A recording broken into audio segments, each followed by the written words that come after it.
Happy Tuesday, everyone. Hope everyone had a great Memorial Day weekend. Um, so, my name is Kara Heron, and I am one of the founders of Lifting Hearts, if we haven't met. We are on week 2 of our series of writing our cancer journey story.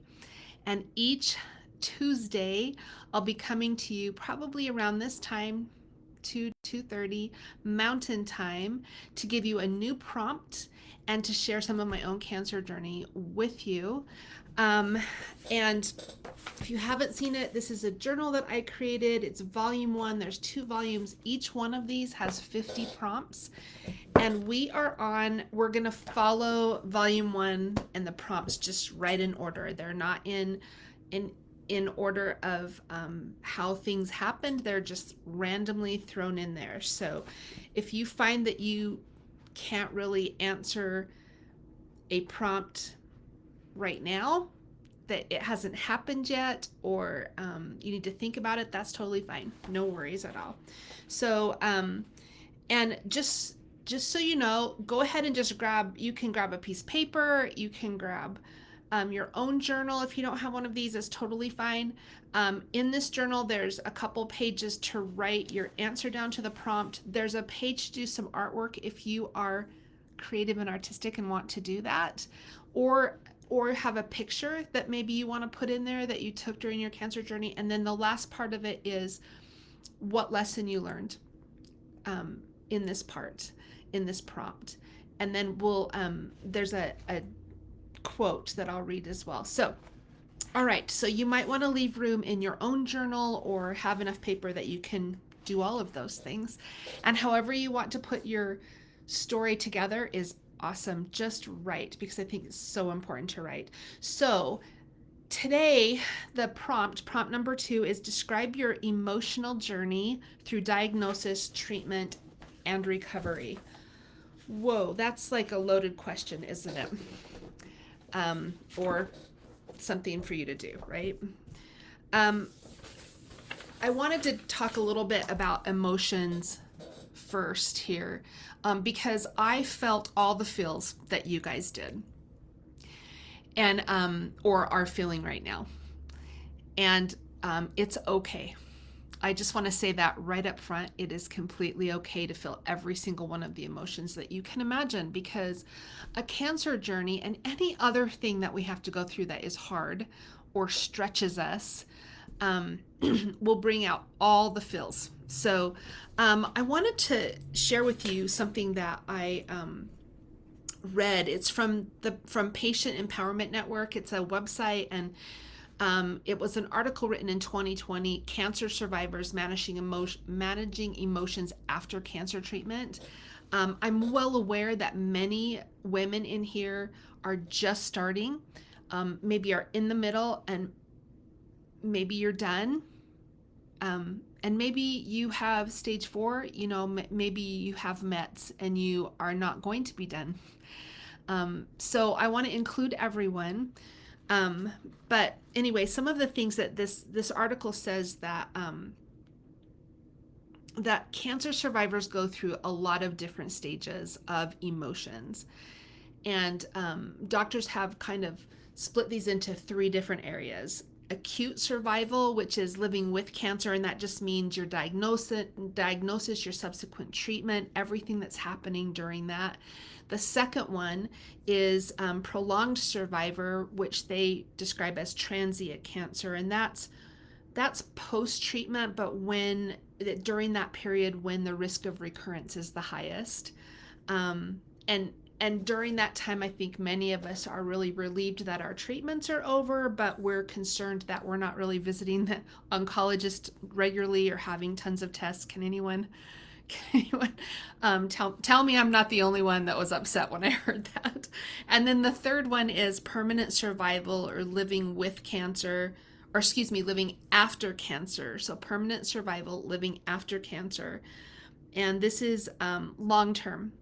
And 2 out of 3 survivors declare that their lives have returned to normal after cancer, but there is that other third that says that they continue to have physical, psychological, emotional, spiritual problems. So, um, in addition to the physical effects of cancer, survivors experience psychological, emotional, spiritual consequences. These can affect your quality of life, and they can manifest years after your treatment. And you might be surprised when that happens. I know at our retreats, Bethany teaches a class on spiritual and emotional, um, on the spiritual and emotional aspect of cancer. And um, for years, I couldn't go to that class. I got so emotional, and I was like years out. I could not go to that class and listen to it. It's a fantastic class, but so it's normal. It's a normal thing. So here's some of the most common things, and maybe these will help you guys start to write. Fear of recurrence. How many of us have not had the fear of recurrence, right? That it's going to return at some point. And I've been there over and over through the years. I'm about 15 years out from diagnosis, almost 16 years. And anytime I get like an ache or a pain that I can't explain, or whatever it is, it gets those feelings bubbling up in me again, like recurrence. Or anytime I lose a friend to cancer, it's like, okay, it might happen to me. So I get those feelings as well, even this far out. Pain is another common problem that survivors face, and it's just a natural result of cancer, of loss in cancer. So things like losses refer to health and sexual desire, fertility, physical independence. There's so many things that happen to us during our cancer journey that can last long term and cause that feeling of loss, and it can be so hard to deal with. Another one is depression. It's estimated that 70% of cancer survivors experience depression at some point. I have. Anyone else? And the symptoms of depression are very similar to the side effects of cancer treatments, like weight loss and being really tired, insomnia, inability to concentrate. So a lot of cancer survivors go through that at some point. Another thing that is a common problem that brings up all those feels is body image and self-esteem. That's a little bit of a touchy subject, I think. A negative body image and low self-esteem, that can really affect our ability to have relationships with other people, with our partners, our spouses, and to really have a good quality of life. I'm all about self-esteem and self-love. And the longer I'm out from treatment, the more survivors that I am around and try to help, the more I believe that that is such an important thing for us to focus on long term. Another one is spirituality. And this might not cause negative feelings. This might be like, for me, it was like, oh, I have this whole new meaning to life, or my take on life has more meaning to it now. There's more that I want to do, and I want to renew my commitment to certain things. A couple other ones, survivors' fault or guilt. And I've been there as well. I've lost many friends to cancer. And even though they weren't close friends, I met them through our group, and it's a hard thing to see that happen and think, why me? Why am I here and they're not? And have that kind of guilt. But it can be used to kind of reevaluate our goals and our ambitions in life. And that was one of the reasons that I helped to start this group. I knew that there were women out there who needed help, and that would be something that maybe I could offer. So the other two are relationships. And that one is one of the biggest challenges we face on how other people react to our disease. So relationships like friends and family, and long term, when you're given that the end of your treatment and they say you're fine, go home. Everyone thinks you're fine, and it is 100% okay to not feel fine still, and that's a hard thing. And then social and work life, it can be really difficult to, some of the fears that we have, or maybe we don't want to go out because we're exposed to higher risks of infection because our immune system is terrible at shot, or we don't know if we can last through the whole day of work because we're so tired. And maybe here's a big one: memory loss is a big one. So maybe we don't feel like we can actually work because we have so much memory loss.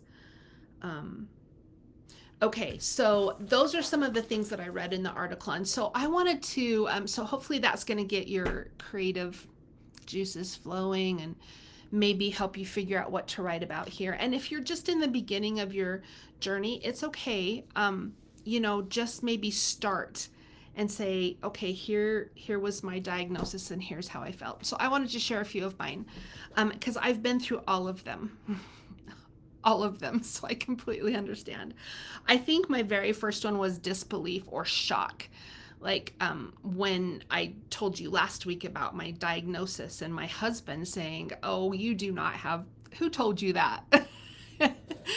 I really felt like everything was going to be fine, and when it wasn't, I was totally and completely shocked, and that's okay. If you weren't shocked, you would probably, that would be weird. My second one was anger. I was furious. I was angry at myself because I felt like I didn't have a healthy enough lifestyle at that point, and that's the reason I got cancer. And really, like, I'm a woman, so that is like a number one reason for women to get breast cancer. So I understand that now, but back then, it was very difficult for me to figure out, like, not to blame myself for this whole thing. And yes, I was very overweight, and so that probably had something to do with it. But I was angry at myself, and I was angry at everyone. And anger's a funny thing. Number 3 that I went through was fear, or really insecurity. Like, I remember sitting in that chemo chair for the very first infusion, and even though I had a lady who was from the doctor's office, and she was helping me know what was going to be happening and everything, and I had just gone through having a needle stuck into my port, which hurt. I just remember sitting there, and that drip starts, and the first drip starts down, and I just started crying. Like, I honestly thought I would be able to feel like this poison burning. It was the weirdest thing. I just had the weirdest fears. But it's so normal to be fearful when you're facing something this big. The fourth one was really surprise. I was really overwhelmed, like surprised that it was hard, but also surprised that it wasn't as hard as I thought. But there was so much there, so many appointments, so many tests, so many treatments, so much, that it was super hard for me to get my head wrapped around everything. And I was very surprised about that. Number 5 was that I was really sad, and that really meaning just depressed and really hopeless. Like, you get partway through your treatments and you're like, I can't do this anymore. It's too hard. I remember walking around my house at night and just peeking my head in to see my kids, or just like I had insomnia, and just walking around thinking about life and am I going to be here next year and all the things. And so it made me feel very hopeless, and that's okay. The last 2 is more towards the end of the treatments, was I started to feel peaceful, just meaning I started to feel calm. Like, the treatments were almost over. I survived. It's going to be fine. Um, it's all going to be good. And so I started to feel calm, even though there was still that survivor guilt, there was still that recurrence worry. Um, the calmness and peace came before my last one, which was happiness. And I think it needs to work that way, because happiness, you can't just go from anger, disbelief, fear, surprise, sadness, bam, to happiness, right? Um, and so that came last, being happy, or I loved the word that I found to describe happiness, optimistic. Optimistic. It doesn't mean that I don't worry about recurrence anymore, and it doesn't mean that I'm not fearful. What it means is I have hope now, and I'm optimistic about my future, that no matter what happens, I'm going to be happy and I'm going to move forward and help other people. We have to get to that point, I think, in order for all of those other emotions to be kind of brought under control. Again, I want you to understand it is okay to feel all of those feelings. You have to go through that, I think. In fact, the quote under this prompt in this book is by Leslie Medley Russell, and the quote is, "Life is 10% what happens to us, and 90% how we react to it." And so, if we want to have a happy life, no matter how long it is, right? If we want to be joyful and happy and hopeful, then we have to learn how to respond to what happens to us in a hopeful, happy way. Hopefully that's helpful, you guys. I hope you can spend the week thinking about your emotional journey through all of this, and that you can pull up some amazing things that you can put into your journal. And, think about maybe some artwork or whatever way helps you the most. All right, you guys, have a great week. We'll see you back here next Tuesday.